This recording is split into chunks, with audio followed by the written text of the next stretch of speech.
লাইফে যদি খুব অভাবের মধ্য দিয়ে যান বা কষ্টের মধ্যে দিয়ে যান, যে পরিস্থিতি দিয়েই যান না কেন, কখনো কাউকে শেয়ার করবেন না। বিশেষ করে আত্মীয় স্বজনকে তো বলবেনই না।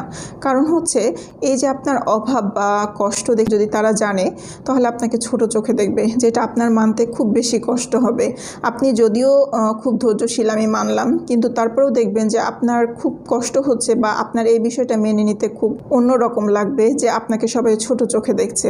আবার খুব বেশি ইনকাম করছেন বা খুব বেশি টাকা কামাই করছেন, আপনার বিজনেস খুব ভালো যাচ্ছে, আপনার দিনকাল খুব ভালো যাচ্ছে, এটাও কারোর সাথে শেয়ার করবেন না। কারণ মানুষের কাছ থেকে যে বদনজরটা আসবে, এটা আপনার ধ্বংসের কারণ হতে পারে।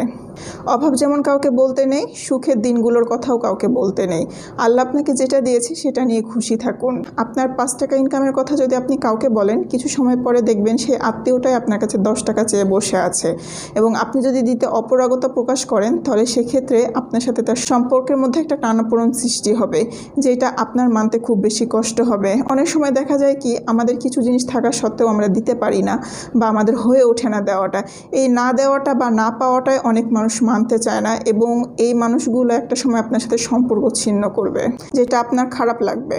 এই কারণে জীবনে যেমনই থাকুক না কেন, আল্লাহ তাআলার উপর ভরসা করুন, আল্লাহ তাআলার শুকরিয়া আদায় করুন এবং আল্লাহর উপর ভরসা করে দিনগুলো পার করুন। কাউকে কখনো নিজের ভেতরের কথা বলতে যাবেন না।